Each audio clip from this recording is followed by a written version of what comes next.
دین اسلام کی جو ہمیں اسپرٹ نظر آتی ہے وہ تو ہمیں یہ نظر آتی ہے کہ اپنے مسلمان بھائی کو خود پہ ترجیح دو. دین اسلام کی اسپرٹ ہے، لیکن یہ جذبہ جو ہے یہ ہم اپنی قوم میں کیسے ابھار سکتے ہیں؟ اگرچہ مشکل کام ہے لیکن کیسے؟ دیکھیے ایک تو چیز یہ ہے کہ یہ دو ایلیمنٹس ہیں اس کے اندر. جی، سب سے پہلے تو یہ ہے کہ اس نظریے کو، ان باتوں کو ہر لیول کے اوپر بیان کیا جانا چاہیے، تاکہ لوگوں کو پرائرٹی بے عملی کی وجہ ایک لا علمی بھی ہوتی ہے. جی، ایک تو ہٹ درمی ہے بد عملی کی وجہ، اور ایک لا علمی بھی ہو سکتی ہے. تو سب سے پہلی بات جو ہے اس کی اویئرنیس کریٹ کی جائے. جیسے کہ حضور صلی اللہ علیہ وسلم نے فرمایا ہے کہ وہ شخص مومن نہیں جو اپنے لیے وہ پسند کرے، اپنے بھائی کے لیے پسند نہ کرے.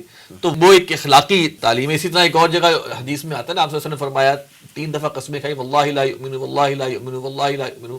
خدائی قسم وہ شخص مومن نہیں، خدائی قسم وہ شخص مومن نہیں، خدائی قسم وہ شخص مومن نہیں. صحابہ نے پوچھا کون؟ تو آپ نے کیا فرمایا؟ الذی لا یامن جارہ بوائقہ، جس شخص کی ایذا رسانی سے اس کا پڑوسی محفوظ نہیں ہے. اب پڑوسی کا مفہوم جو ہے اپنے تئیں بہت اہم ہے. اس وقت میرے پڑوسی ڈاکٹر صاحب بھی ہیں اور آپ بھی ہیں، دفتر کے کولیگز بھی میرے پڑوسی ہیں. صرف ہم نے پڑوسی کا مطلب بھی سمجھ لیا کہ ساتھ کے گھر والا، حالانکہ ساتھ کے دکان والا بھی پڑوسی ہے. بالکل صحیح.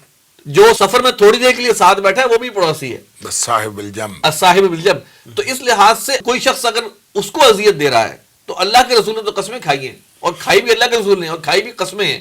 تو اس کی سرٹینٹی آپ انشور کر سکتے ہیں کہ دیکھ سکتے ہیں کہ کس حد تک یہ ہے وعید ہے کہ وہ شخص مومن نہیں ہے. میں آپ کو بتاؤں، میں کئی دفعہ سوچتا ہوں کہ جتنی اویئرنیس خلوص دل کے ساتھ، پیچھے کیا متحرکات ہوں گے کرونا کے حوالے سے دی گئی. ڈاکٹر صاحب فون کی بیل وہی، اخبارات میں اشتہار وہی، ٹی وی پہ ہر 10 منٹ کے بعد اشتہار وہی، ہر چینل پہ اشتہار وہی، خبروں کے اندر بات وہی. پوری قوم کا رخ چینج کر دیا. کیا اخلاقیات کے اوپر یہ ایفرٹ نہیں ہو سکتی؟ بالکل ہو سکتی. حکمرانوں کو یا اصحاب حل و عقد کو یہ چاہیے سمجھے کہ بھائی یہ اگر ہم صحیح ہو جائیں گے تو اس ملک کی ترقی گارنٹیڈ ہے. اس لیول کے اوپر ہم اگر اویئرنیس کا کام نہیں کر رہے، یا جن کے پاس رائے ہیں، اب پتہ چل چکا ہے کہ اگر نیت ہو تو اویئرنیس پیدا کی جا سکتی ہے. بالکل کی جا سکتی. اور اگر اویئرنیس پیدا نہیں کی جا رہی تو اس کا مطلب ہے بدنیتی موجود ہے. اب بدنیتی ان لوگوں کے شعور میں ہو نہ ہو سکتا باہر سے پیسہ آیا تھا کرونا کو مارکیٹ کرنے کا، جو بھی تھا. Anyways talk of the town, talk of every table was corona. تو ان چیزوں کے اوپر بھی اخلاقیات پڑھائی جا سکتی ہیں، احادیث کی روشنی میں، قرآن کی آیات کی روشنی میں لوگوں کو اویئر کیا تاکہ پتہ چلے. نمبر 1. نمبر 2، ڈاکٹر صاحب نے بڑی قیمتی بات کی تھی قصاص کی. یہ تو اویئرنیس کا لیول ہو گیا. جی. تعزیر کا لیول، سزا کا لیول قصاص والا انفورس کیا جائے. اور نمبر 3 بات یہ کرے تو کون کرے؟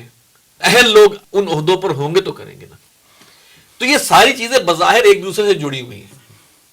اہل لوگ ہو جائیں کچھ اور نیچے کچھ نہ ہو تو بھی گڑبڑ ہے، سزا کا نظام نہ ہو تب بھی کچھ نہیں ہوگا، اویئرنیس ہو تب بھی کچھ نہیں ہوگا. یہ سب چیزیں جا کے جڑتی ہیں. میں آپ کو صحیح بات بتاؤں، جیسے کہا جاتا ہے سب سے بڑی خدمت خلق کیا ہے؟ کہ بنی نوع انسانی کو جہنم کی آگ سے بچانا. 100 باتوں کی ایک بات. اس کے لیے وہ نظام لایا جائے. ایسا نظام ہوگا تو یہ چیزیں پاسبل ہوں گی، اور ایسا نظام نہیں ہوگا تو سزا کے طور پہ یہی چیزیں ہمارے لیے عذاب کا باعث بنتی رہیں. بالکل صحیح. عمران خان صاحب نے ایاک نعبد و ایاک نستعین کا نعرہ لگایا. بڑی اچھی بات ہے، بہت اچھی بات ہے. سورہ فاتحہ کی آیت، ان کے ارد گرد کسی نے اس کو بائی کیا. قوم تیار تھی اس کے لیے، بیوروکریسی تیار تھی اس کے لیے، ککھ نہیں کر سکا ایک بندہ. یہاں تو ہر شخص رو رہا ہے مہنگائی کے اور حالات کرونا کی وجہ سے بھی ہو، لیکن ایک اوور آل آپ دیکھیں کہ یہ بیچارہ اپنی پوری نیک نیتی سے کچھ نہیں کر سکا، اس لیے کہ قوم ہی تیار نہیں تھی، ساتھ مشینری تیار نہیں تھی. یہ تو ایک پورا نظام جب تک نہیں بدلے گا اس وقت تک اصلاح کی ممکن ہے. لیکن اس نظام کو بدلنے کی کوشش کرتے رہنا بھی میرا ذاتی مفاد ہے. اگر میں اس کو اپنا ذاتی مفاد نہیں سمجھوں گا تو میں اس کے لیے وہ کوشش نہیں کروں گا.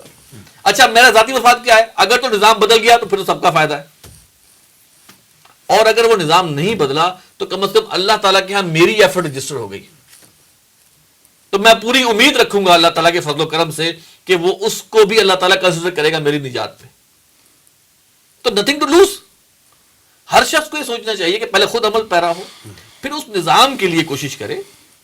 کیونکہ ہر لیول کے اوپر کریں، لیکن نظام جب تک نہیں بدلے گا تو یہ چیزیں آپس میں سنکرونائز نہیں ہوں گی. ٹھیک. تو میری تو یہ ریکویسٹ ہے کہ اس پر ہمیں جو ہے وہ سوچنا چاہیے.